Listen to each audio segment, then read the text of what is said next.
ቢስሚላህ ወልሐምዱሊላህ ወሰላቱ ወሰላሙ ዐላ ረሱሊላህ እንደገና ተመልሰናል። ወማ ሚን ዳበትን ፊል አርድ ወላ ጣኢሪን የጢሩ ቢጀናሂሂ ኢላ ኡመሙን አምሳሉኩም። በዚህ በምድር ላይ ህይወት ኑሯቸው የሚንቀሳቀሱ ምንም ነገር አይኖርም ይላል። እንግዲህ በምድራችን ላይ ህይወት ኑሯቸው የሚንቀሳቀሱ ነገሮች ስፍር ቁጥር የሌላቸው ናቸው። ከሰው ከጅን ከእንስሳትና ከነፍሳት ቀጥሎ በጣም ጥቅቅን የሆኑ የማናያቸውና የማናቃቸው በባህርም በየብስም አሉ። እነዛ ሁሉ እያንዳንዷ ፍጡር ህይወት ኑራት የምትንቀሳቀስ ነገር አትኖርም ይላል። ወላ ጣኢሪን የጢሩ ቢጀናሂሂ፣ እንዲሁም ደግሞ አዕዋፋትና አሞራዎች በክንፎቻቸው በአየር ላይ የሚንሳፈፉ አይኖሩም። ኢላ ኡመሙን አምሳሉኩም፣ እንደናንተ የሆኑ ፍጡሮች እንጂ በእኛው ኃይል የተፈጠሩ ማለት ነው። እንግዲህ በምድር ላይ የተፈጠረው አንድ ሁለት ተብሎ የሚቆጠር ነገር አይደለም። እልቆ መሳፍርት የሌላቸው የፍጥረታት አይነቶች አሉ። እነዛን ሁሉ ተደቂቅ እስተ ሊቅ የፈጠርናቸውና ተተፈጠሩም የምንቀልብና የምንንከባከባቸው የምናኖራቸው እኛንን በኃይልና በጥበባችን ይላል። ማፈረጥና ፊል ኪታቢ ሚን ሸይ፣ በኪታባችን ውስጥ ለናንተ መረጃ ይሆናል ተብሎ የሚታሰብን ነገር ሁሉ አንድም የቀነስነው ነገር የለም። ለናንተ ጌታችሁ ጋር ለመተዋወቅ ብዙ ተአምሮችና የፍጥረታት አይነቶችን ገልጸንላችኋልና አስተዋውቀናችኋል ይላል ማለት ነው። ወይም ሚን አምሪ ዲን፣ ከዲን ጉዳይ ለናንተ ይጠቅማል የተባለን መመሪያ ሁሉ ወደ እናንተ ለማቅረብ የቀነስነውና ያጓደልነው ነገር የለም። ثم الى ربهم يحشرون፣ ከዚያም በመጨረሻ በዚህ ምድር ላይ ያሉ ፍጥረታቶች በሙሉ የውመል ቂያማ ሲሆን ከሞት ተነስተው እንደገና ወደ ጌታቸው ይመለሱና ሁሉም የሥራ ውጤታቸውን ያገኛሉ ይላል። እና ማፈረጥና ፊል ኪታቢ ፊን ሸይ የሚለው ሁለት አይነት ትርጉም አለው ማለት ነው። በዛ አካሄድ አንደኛ ፊል ኪታብ ማለት ፊል ቁርአን፣ ይሄ አሁንኛ ጋር ያለውን ቁርአን በቁርአን ውስጥ ለሰው ልጆች በተለይ በሃይማኖት ይጠቅማልና ያስፈልጋል የሚባልን መመሪያና ዕውቀት ሁሉ ሞልተና ያመጣንበት፣ አንድም ለሰው ልጆች ይጠቅማል የተባለ ነገር በዚህ ቁርአን ውስጥ ያልታቀፈ የለም ማለት ነው። ሁለተኛው ፊል ኪታብ ማለት ኪታብ አልመሕፉዝ አልኢማሙል ሙቢን የሚለው ለውሐል መሕፉዝ የተባለውን ኪታብ ነው። ይሄ ቁርአንም ከዛው ነው የተቀዳውና ማለት ነው። እናቱ ኪታብ ያ ለውሐል መሕፉዝ የሚባለው ነው። በዛ በታላቁ መዝገባችን በዓለም ላይ ያሉ ምስጥሮችን ሁሉ በምድርም ሆነ በሰማይ አንድም ነገር ሳይቀር አስፍረናል ማለት ነው። ثم الى ربهم يحشرون፣ እነዚህ ሁሉ ፍጥረታቶች መቼ እንደሚፈጠሩ፣ እንዴት እንደሚፈጠሩ፣ ምን ያህል እንደሚኖሩ፣ ለምን እንደመጡ፣ ምን ውጤት እንደሚሰጡ ሁሉ ነገር ተዘግቧል በዝርዝር ለውሐል መሕፉዝ ላይ ማለት ነው። በዛ መሰረት ያው በተግባር ይከናወናል መሆን ያለበት ነገር እስከ ቂያማ ቀን ድረስ። ቂያማ በሚደርስበት ጊዜ ደግሞ እነዛ ሁሉ ፍጥረታቶች በምድር ህይወታቸው ያደረጉትን እንቅስቃሴ ውጤት ይሰጣቸዋል። ኢን ኸይረን ፈኸይር ወኢን ሸረን ፈሸር ማለት ነው። ይህ ነው የሚጠብቃችሁ በላቸው። ይህንን አውቃችሁ ማመኑ ይሻለናል ካላችሁ መልካም አወቃችሁ፣ ካልሆነ ግን እዛው ቀጠሮው ጋር እንገናኛለን። አሁን እናንተ እመኑ አትመኑ ብዬ እኔ እጅ አልጠመዝዝም ማለቱ ነው። ለስተ ዓለም ቢሙሰይጥር እንዳለው ወለዚነ ከዘቡ ቢአያቲና፣ እነዚህን ሁሉ እንግዲህ መመሪያዎችና መረጃዎች ታቀረብንላቸው በኋላ የእኛን አያቶች ታምሮች የሚያስተባብሉ የሆኑ ሰዎች ሱሙን፣ መስማት የማይፈልጉ ደንቆሮዎች ናቸው ይላል። እና ያው የዟሂር ጆሮአቸው ቢንቀራፈፍም የመስማት አገልግሎቱን እየተወጣ አይደለም የነሱ ጆሮ ማለት ነው። ኸይር መስማት አይፈልጉም። ወቡክሙን፣ እንደገና ደግሞ ዱዳዎች ናቸው፣ ሐቅ ሊናገሩ አይችሉም። ለአንደበታቸው ከሐቅ የተለጎመ ነው። ፊ ዙሉማት፣ በዛው ላይ ደግሞ ድርብርብ በሆነ ጨለማ ውስጥ የተዋጡ ናቸው። በኩፍር በሽርክ በጀህል ጨለማ ውስጥ የተዘፈቁ ናቸውና ኸይር ጋራ ምንም ግንኙነት የላቸውም ማለት ነው። በመሆኑም እነዚህ ሰዎች ወደው አይደለም። አንተ ያው ቁመው ሲሄዱ ስታያቸው በሰው ምስል ሰው ስለሚመስሉህ ለምንድነው የማይሰሙኝና የማይቀበሉኝ እያልክ ትብከነከናለህ። እነሱ ግን ለዟሂሩ ስዕላቸው ሰው ይመስላል እንጂ እኮ ሐዋሳታቸው ተጥቅም ውጭ ነው። ጆሮአቸው ሐቅ መስማት አይፈልግም አንደበታቸው ሐቅ መናገር አይችልም በዛው ላይ ደግሞ አስተሳሰባቸው የጨለመ ነው በአጠቃላይ ሐዋሳታቸው ተኮላሽቷል ማለት ነው እንደዚህ አይነት ሰዎች ታዲያ እንዴት አድርገው ይቀበሉኝና ይከተሉኝ ብለህ ትጠብቃለህ መን የሸኢላሁ ይድልል አላህ የሻበትን ሰው ያሳስተዋል ወትሮውንም ለስተት የተጋበዘ ነውና ማለት ነው ምክንያቱም ሸቅይ የሆነ ሰው አለ ገና ተመፈጠሩ በፊት ኸይር የማይዋጥለት ያን ሰው ወትሮውንም አላህ Subhanahu Wa Ta'ala ለምን እንደተመደበ ያቃልና ضلال ነው የሱ ጉዞ ማለት ነው ወመን የሻለት ደግሞ የጃአልሁ على صراط مستقيم በቀጥተኛው መንገድ ላይ ያደርገዋል በቀላሉ ለሰበብ ያህል አንድ ነገር ሲነግሩት ወዳው ልቡ ይከፈትና ያን ነገር ተቀብሎ ይተከማል ማለት ነው ይህ ነው የአላህ ሚዛን እንጂ ሰውን በመጨቅጨቅና በማፋጠጥ የሚሆን ነገር የለም ማለት ነው አላህ ተቀበል ያላለውን ሊያስቀብለው የሚችል ማንንም የለም ስለዚህ እና አቡጀል እና አቡበክር አንድ ቢንዘኛ ነበሩ የሰፈር ልጆች ነበሩ አብረው ነው ያደጉት በሁሉ ነገር ይወዳደሩ ነበር ኋላ ግን ይሄ ዲል በሚመጣ ጊዜ አቡበክር ምንም ሳያንገራግሩ ወዳውኑ እንካነ ቃለ ፈቀር ሶደቅ አለ መሐመድ እኮ ያላህ ነብይ ነኝ አለ ሲሏቸው ይችን ብቻ በመስማት ካንደበታቸው እንኳን ሳይሰሙ ባሉሽ ገና እንካነ ቃለ ፈቀር ሶደቅ ነው ያለው ይሄን ብሎ ከሆነ እርግጠኛ ነው እኔ እቀበለዋለሁኝ አሉ ሱብሃንአላህ ምን ያህል ቅንነት እንደነበራቸው ማለት ነው ለምን በቅርብ ያቋቸዋል ጸባያቸውን እንደማይዋሹ እንደማያታልሉ መጥፎ ነገር እንደማያስቡ ስለሚያውቁ የመጨረሻ ነብይ ይላካል የሚለውን ወደ ሻም ሀገር ለስራ ሲሄዱ ከይሁዳና ከነሷራዎቹ መረጃዎች ነበሯቸው እና የመጨረሻው ነብይ ይሄን ይመስላል ጸባው እንደዚህ ነው ምናምን እየተባለ ሲነገር ያን ነገር ከሚያቋቸው ሰዎች ጋራ በሙሉ ሲያገናዝቡት ከመሐመድ ጋር የሚወዳደር ሰው አልነበረም እሳቸው ጋር ይሄ ነገር የሚሆን ከሆነ በእኛ ዘመን የኔ ጓደኛ ነው ለዚህ የሚበቃው ይሎ ነበር ይጠብቁ ነበር ስለዚህ እንደ አለ እኮ ሲባል ታለማ ልክ ነው የተባለው ማለት ነው እውነት አለ እንኳን አላሉ እኔ ችግሬ አለማለቱ ነበር እንጂ ካለማ በቃ መሆን ያለበትም እሱ ነው ብለው ነው በአንድ ጊዜ የተቀበሉት አቡ ጀህል ግን ይሄን ሁሉ ያቃል እሱም እንደዚሁ ኢንፎርሜሽኑ አለው ሲነገረው ግን እና እነዚህ በኒ አብዲ መናፍቅ አበዙት ነው ያለው እስከዛሬ እኛ የሲቃያ ሲባል እኛንና አሉ ወሰዱ የዘምዘም ሐላፊዎች እነሱ ነበሩ የሳቸው ቤተሰቦች እንደገና ሊዋ የሚባለው ዘመቻ በሚነሱ ጊዜና የዘመቻ ባንዲራ የሚያስሩት እነሱ ናቸው እንደገና የተለያዩ ነገሮችን ብለው ደግሞ ነብይነን አሉ የሌላውን ሁሉ ይሁንላችሁ ግድ የለም እያልን ተውንላቸው ዙረው ደግሞ የመጨረሻ ነብይ ተኛ ወጣ ይሉናል ይሄ ሁሉ ካደረግን እኛ ባዶ እጃችንን ቀረን እኮ አሉ ምቀኝነቱን ይፋ አደረገው ማለት ነው አልበለጥም ነው ችግሩ እንጂ ውሸታም እንዳልሆኑ እሱም ያቅ ነበረ ማለት ነው የዚህ አይነቱን ሰው ታዲያ የፈለገውን ቃላት ብትደረድር ልታሳምነው ትችላለህ አውቆ አቋም ይዟል ማለት ነው እኔ በሱ መበለጥ የለብኝም ከሱ ማናንሶ ብሎ የሚከራከር ሰው እስከሆነ ድረስ ይሄን ሰውዬ የፈለገ መረጃ ብትደረድርለት ሊቀበል አይችልም እሱም ይቀበለው ታንተ ቀርቶ ተናዝሩኝ ይላልው አንተ ወሰደው ታልከው ብቻ ነው ማለት ነው ይሄ ደግሞ ሊሆን አይችልም አንተ ያገኘው የግዛ ንብረታ አይደለም ከአላህ የመጣ አደራ ነው የሰጠህ ጌታ እንጂ አንተ አይደለህምና ተናዙልም ማድረግ አትችልም ይህ ነው ያለው ሁኔታ ብዙ ሰዎች ግን ይሄ ነገር ሚስጥሩ አይገባቸውም ብዙ ጊዜ ደግሞ ደጋግሜ ታልጨቀጨኩት በግድ ታላሳመንኩት እያሉ ሰዎች ጋር አላስፈላጊ ፍጥጫና ፍትጊያ ውስጥ ይገባሉ ይህ አይደለም አንተ ሰበብ አላህ አድርጎ ከሆነ ቁም ነገሯን ንገረው والله ወንድሜ እኔ ለኔ የምመኝልህ ኸይር አንተ መኛለሁኝ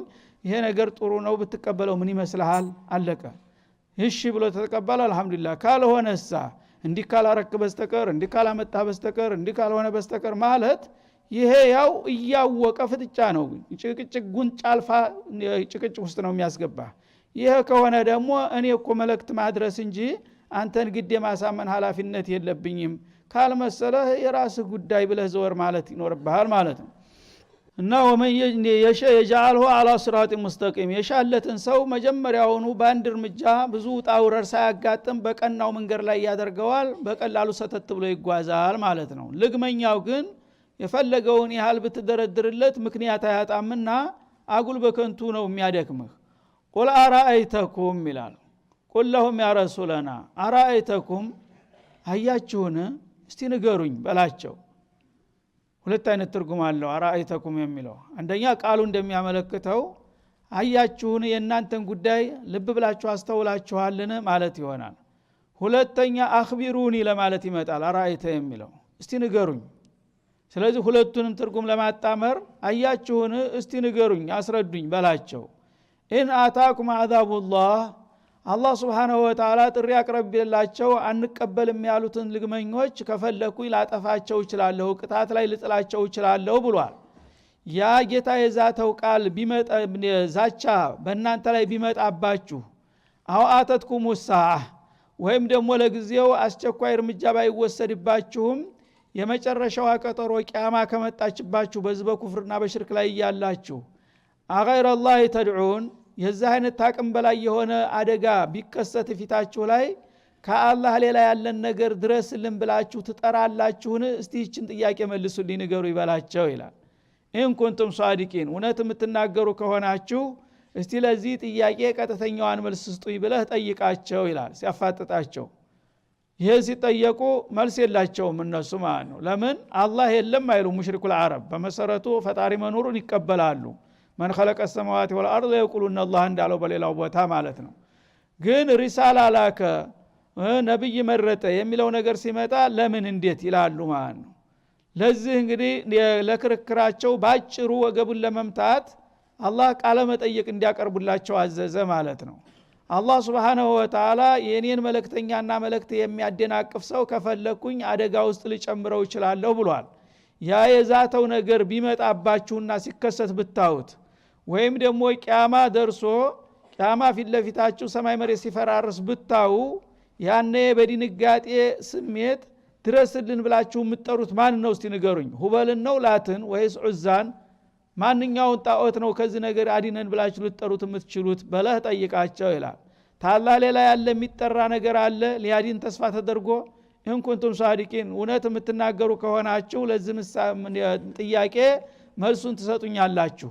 ለመዋሸት ከፈለጋችሁ መቼም ውሸታችሁ የታወቀ ነው ወትሮውንም ብለህ ጠይቃቸው ይላል ማለት ነው። ይህን ሲጠይቋቸው መልስ የለም። ምክንያቱም ከባድ የሆነ አደጋ በሚከሰትበት ጊዜ ኻሊቀ ሰማዋት ወልአርድ እንጂ ማንም እንደማይመክተው ያቃሉና የሚጠራ የለም ማለት ነው። በል ኢያሁ ተድዑን እናንተ መልሱን ነገራችሁም አልነገራችሁን ያቀዋለሁኝ አላህ ነው የምትጠሩት ከበድ ያለ ነገር ቢከሰት ፈየክሽፉ ማ ተድዑነ ኢለይህ ኢንሻ ያንን የጠራችሁበትን ጉዳይም ደግሞ ሊገላግልና ችግሩን ሊያስወግድ የሚችለው ከፈለገ እሱ ነው። ከሱ ውጭ ያሉት ግን መጠራትም የለባቸው ቢጠሩም ችግር ሊፈቱ አይችሉም። ወተንሰውነ ማ ቱሽሪኩን በአዘቦትና በምቾታችሁ ጊዜ የምትጠሯቸውን ተጋሪ ጣዖቶች ሁሉ ትረሷቸዋላችሁ። የጭንቁለት ሁሉን ነገር ረስታችሁ አንድ አላህን ብቻ ነው ድረስልን እያላችሁ የምትወተውት አይደለምን ብለህ ጠይቃቸው። ይህም በሚጠይቋቸው ጊዜ አዎን ነው የሚለው መልሱ። አንዳንድ ጊዜ እሳቸውን ላለማስደሰት ሲሉ ዝም ይላሉ። ጥሩ እናንተ አፋችሁ ደፍሮ እውነቱን መናገር ስለማትችሉ ስሙ ወሙኩን ተብለዋልና ሐቅ ስለሆነ ነው አንደበታችሁ የተለጎመው።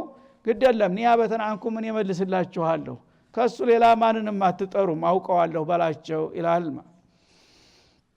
ፈየክሽፉ ማ ተድዑነ ኢለይህ ማለት ያ የመጣባችሁን አደጋ ሊያስወግድና ፈውስ ሊሰጥ የሚችለው እሱ ብቻ ነው ከፈለገ።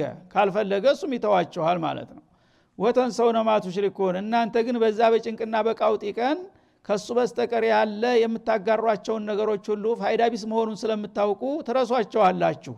ይህ አይደለም እንዴ ታዲያ በጭንቅለት የሚደርሰው እሱ ብቻ ከሆነ በሌላ በጥጋብና በምቾትስ ጊዜ ምን ጎሎት ነው ሌሎች ረዳቶች የምትደረድሩለት ማለቱ ነው።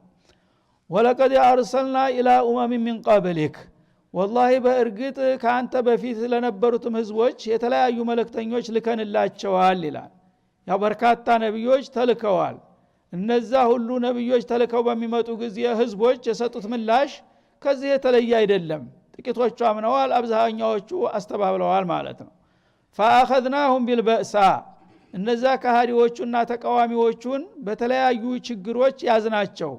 ያው ጌታ መልእክቱን ልኮ መልእክቱን ሲያደርሱላቸው አንቀበልም ከዛም አልፈው ነብዮችን ለማጥቃት ሲተናኮሉ ሳያቸው አስፈላጊውን እርምጃ ወስጀባቸዋለሁኝ የተለያዩ ኡመሞችን ማለት ነው። አንደኛ በእሳ ማለት ሽደተል ፈቅር ማለት ነው። በከፋ ችግር ጠብሻቸዋለሁኝ ለ9 ዓመት ለ3 ዓመት በተከታታይ የድርቅ ዘመን እያመጣ ማለት ነው። የበሰበሰ የቆዳ የጫማ ብጥጣሽ የቀቀየሉ እስተሚበሉ ድረስ።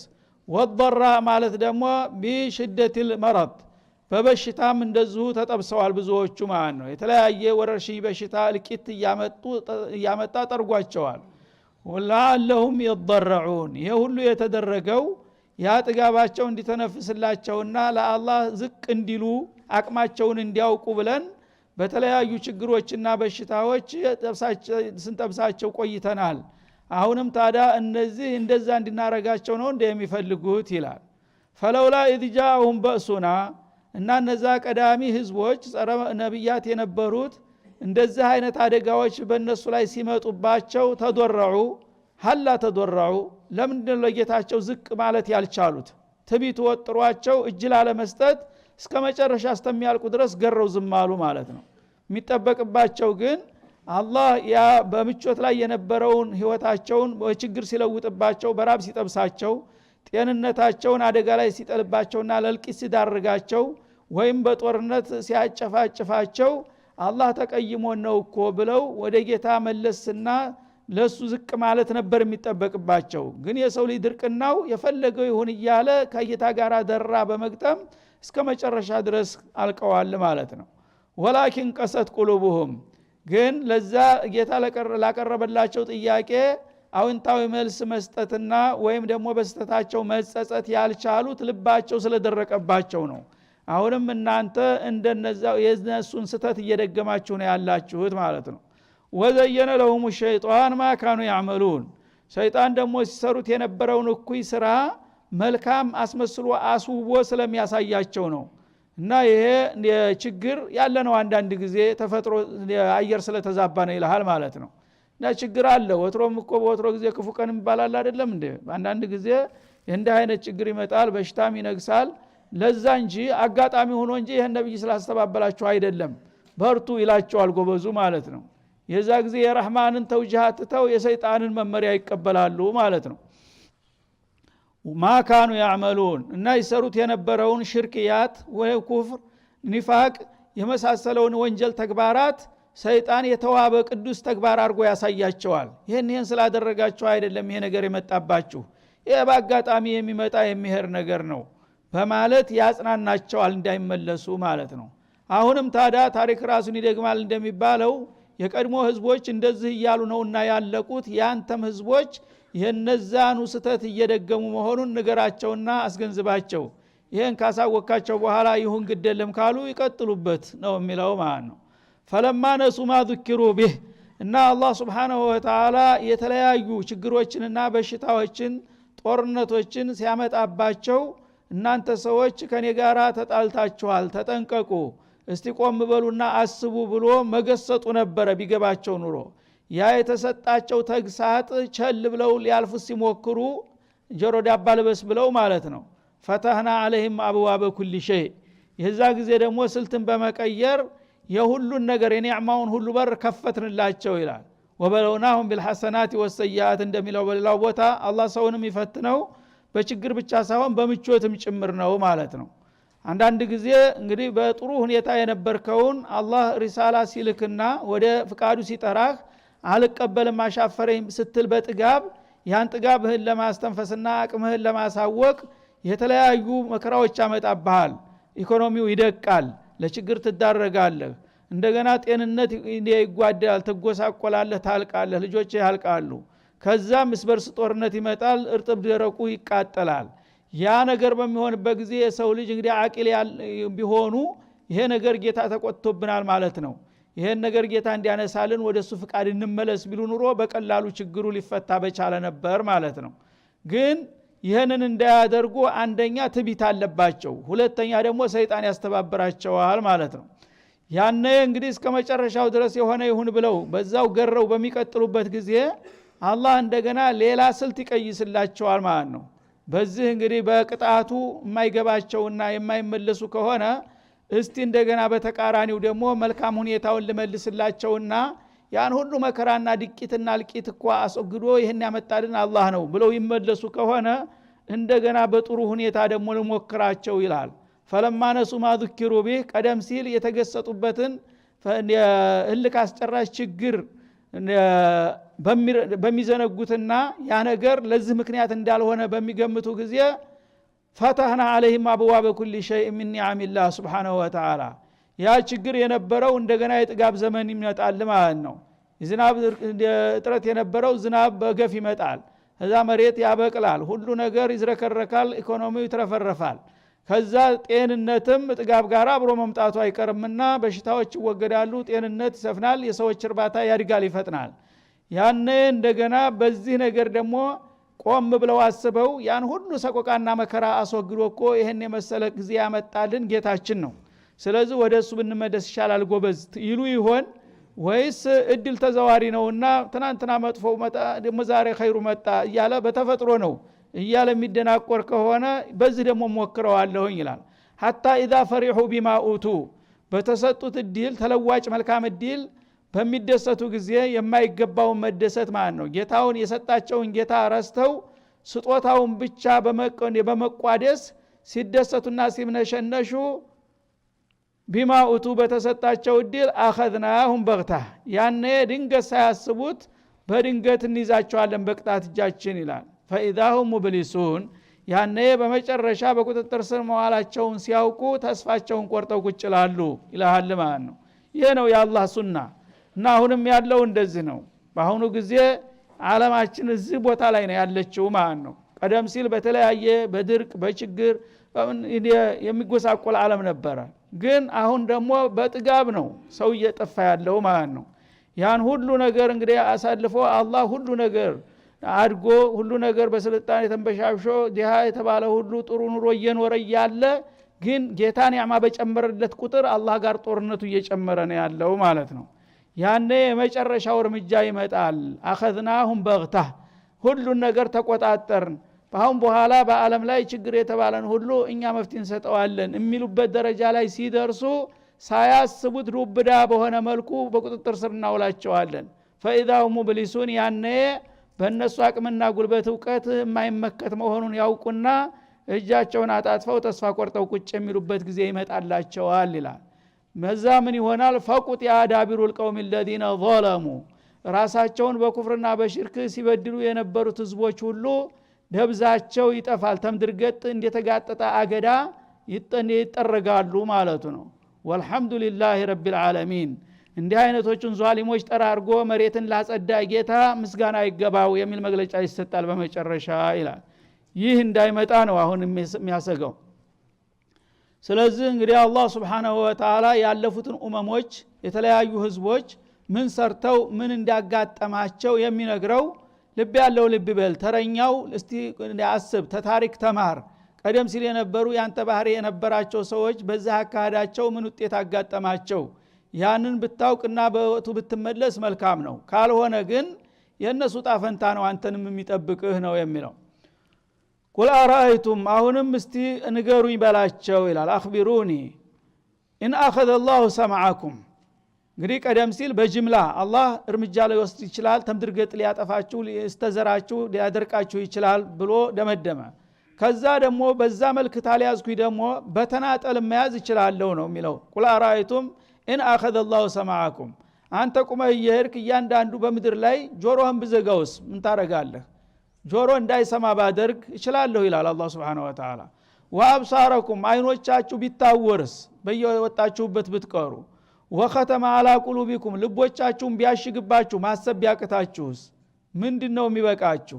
መን ኢላሁን ገይሩላህ يأتيكم به እነዚህ ጠቃሚ የሆኑ ሐዋሳቶቻቸውን እኔ ከወሰድኩባችሁ ከአላህ ባሻገር ማን ነው እነዚህን ሐዋሳቶች ሊያመጣላችሁ የሚችለው እስቲ ንገሩ ይበላቸው ይላል። ማንም ሊያመጣ አይችልም። አንድ ሰው እነዚህ ሐዋሳቶች ተጥቅም ከሆኑ ልቡ ተታሸገ አበደ ማለት ነው። አይኑ ተታወረ ጨለማ ውስጥ ገባ ማለት ነው። ጆሮ ከደነቆረ ማየት መስማት አይችልም ማለት ነው። እነዚህን እያንዳንዳችሁ እኮ ልቀማችሁ እችላለሁኝ እኔ በረህመቴ ነው እንጂ ዝም ያልኳችሁ ሌላ ምንም ዱላ አያስፈልግም የሰጠኋቸውን ጠቃሚ ሐዋሳቶች በወስድባችሁ እንደ እንጨት ባላችሁ በደርቃችሁ ትቀራላችሁ ማለት ነው እና ከአላህ ሌላ ያለው ሁበል ነው ላት እነዚህ ነገሮች ሊያስመልስላችሁ የሚችለው غير الله يأتيكم به እኔ የቀማኋችሁን የተለያዩ ጠቃሚ ሐዋሳቶቻችሁን ታላ ሌላ ማን ነው ሊያመጣና ሊተካላችሁ የሚችለው እንظر كيف نصرف الآيات እና አስገራሚ የሆኑ ተአምሮችን ወይም መለኮታዊ የሆኑ አንቀጾችን እንዴት ደጋግመን እንደምንገልጽና እንደምናብራራላቸው ልብ ብለህ ተመልከትና ታዘባቸው ይላል ثم هم يصدفون ይሄን ሁሉ ማስረጃ ታሪክን እያጣቀስኩኝ እየነገርኳቸው እነሱ ግን ይሄን ሁሉ ሰምተው እንዳልሰሙ አይተው እንዳላዩ ፊታቸውን ጠምዘዝ አድርገው ሊያልፉ ይሞክራሉ ይላል يصدفون ማለት يعرضون ማለት ነው ቁም ነገሩ ሲነገራቸው አይዋጥላቸውም ቸል ብለው ሊያልፉ ነው የሚፈልጉት ስለዚህ ይህ አካሃዳችሁ የትም አያደርሳችሁ በማለት ያስጠነቅቃል አሁን ቁል አራአይተኩም አሁንም እስቲ ንገሩኝ በላቸው ኢን አታኩም አዛቡላህ በግተህ አላህ የፈለገው ቅጣት በእናንተ ላይ ድንገት ሳታስቡት ዱብ ቢልባችሁ አው ጀህራ ማለት በሌሊት ለምሳሌ እንደተኛችሁ እንደመሸ ቢቀርና ወይም በዛው ላይ አንድ ማአት ነገር አምጥቶ በማዕበል ቢጠራርጋችሁ እንደ ሱናሚ ምንድነው ንፋስ አንጥቶ ጠራርጎ ቢጠላችሁ ወይም ሰደድ እሳት ለቆባችሁ ምድር በሙሉ ብትቃጠል ምን መከላከያ ያላችሁ ይላል አው ጀህረተን ወይም ደግሞ በገሃድ በይፋ በአውራ ጠራራ በኩል ቀን የፈለኩትን አውሮ ንፋስ አንጥቼ ልጠራርጋችሁ እችላለሁ የፈለኩትን ማአት ላወርድባችሁ እችላለሁ ሀል ይሁለኩ ኢለል ቀውሙ ዛሊሙን እነዚህ ሁሉ እንግዲህ እርምጃዎች ቢወሰዱ በጨለማም ሆነ በብርሃን በአደባባይም ሆነ በምስጥር ከእንደናንተ ያለ ግፈኛና በደለኛ ካልሆነ በስተቀር ለዚህ አይነት ጥፋት የሚመደብ ሌላ ይኖራል ብላችሁ ታስባላችሁ ይላል አላህ Subhanahu Wa Ta'ala ማንም አይኖርም እንግዲህ አላህ በቁጣው በምድር ላይ የሆነ አደጋ ከላከ የዛ አደጋ ሰለባ ሊሆኑ የሚችሉት ዟሊሞች ናቸው ማለት ነው ዟሊሙ ቀርቶ ሌላው ለዚህ ሊበቃ አይችልም ዟሊምነት ደግሞ በእናንተ ላይ ነው ጎልቶ ያለው አሁን ስለዚህ አይመተል ኩፍር ለምንድነው ልብ ብለው የማያስቡት አላህ በረህመቱ ወፈድሊሂ እየታገሳችሁ ወይም ቀጠሮ እየጠበቀላችሁ ነው እንጂኮ አስቸኳይ አደጋ ቢያመጣ የናንተ አይነቱ ዟሊሞች ናቸው ኢላማ የሚሆኑት ከናንተ አልፎ ማንም ይጠቃ መሰላችሁ በማለት ያስጠነቅቃል ወማ ኑርሲሉ ልሙርሰሊን እኛ ደግሞ ማንኛውንም መልእክተኛ አንልክም ይላል ካሁን ቀደም ልከን አናቅም ወደፊትም ማለት ነው ኢላ ሙበሽሪን ወሙንዚሪን እነዛ መልእክተኞች ለተቀበላቸውና ለተባበራቸው አብሳሪ አድርገን ነው እንጂ ለሌላ አይደለም የላክናቸው እንግዲህ አንተ ያ ፉላን ابن ፉላን ندعوك الى الله وطاعته የደፈጠረህ ጌታ ፍቃድ እንጠራሃለን እሱን እንድትገዛ እንመክራሃለን ብለው ይነግሩታል ማለት ነው በሚነግሩት ጊዜ ያ መልእክቱ የደረሰው ሰው አላህ የወፈቀው መህዲ ከሆነ ሰምዓን ወጧዓተን ያ ረሱላህ በማለት ይቀበልና ይከተላቸዋል ማለት ነው ያነ ሀኒ አለከል ጀነህ ይሉታል እንግዲህ አንተ የጌታህን ጥሪ በቀላሉ ስለተቀበልክና ከኛ ጋርም ስለተባበርክ ጀነት አላህ እንደሚሰጥህ ቃል ገብቶልሃል ደስ ይበልህ የጀነት ብስራት እንሰጣለን በማለት ይህ ነው መልሳቸው ማለት ነው ወሙንዚሪን ሌላው ደግሞ ይሄንኑ ብስራትና ጥሪ ሲያቀርቡለት ፊቱን ዘወር ያደረገውና ያስተባበለው ደግሞ አንተ ደግሞ ወይሉል ለከ ያ ሙጅሪም ይሉታል ማለት ነው አንተ የፈጠረህ ጌታ እንግዲህ ፈጥሮ አሳድጎ አንከባክቦ ለዚህ ደረጃ አብቅቶህ አሁን ደግሞ እንደገና የራሱን መልእክት ሲልክልህ አልቀበልምና በሱ ፍቃድ ያልመራም ብለህ ታመዝክ አንተ ለጥፋት ተመድበሃል ጀሃነም ነው አገርህ ብለው ማስጠንቀቂያ ይነግሩታል ይህ ነው ተልኳቸው ማለት ነው ሁለት ነጥብ ብቻ ነው የአላህ ነብይ ስራው ማለት ነው አማኞችን እንዲያምኑ ያግባባሉ እምነቱን ሲቀበሉ ያበስራሉ ማለት ነው ከሃዲዎችንም ጥሪ ያደርጉላቸዋል አንቀበልም ብለው ሲያምጹ እንግዲያውስ አንተ በዛ አቋምህ ከቀጠልክ ጀሃነም ነው የሚጠብቅህ ብለው መርዶውን ይነግሩታል ከዚህ ውጭ ሌላ ምንም ነገር የለም ማለት ነው ፈመን አመነ ያንን ጥሪያቸውን ተቀብሎ በጌታው ያመነና ከነሱ ጋር የተባበረ ወአስላሃ በቀጣው እድሜው መልካም ስራውን ያሳመረ ህይወቱን የቀየረ ትናንትና ባለማወቅ በኩፍር ላይ ነበር ዛሬ ኢማንን ተቀበለ በሽርክ ላይ ነበር ኢኽላስ ካደረገ ይህ ሰውዬ አላህ Subhanahu Wa Ta'ala የሚሰጠው ወረታ ከቀጥሎ እንደሚገለጠው ይሆናል ወሰለላሁ ዐለ ነብይ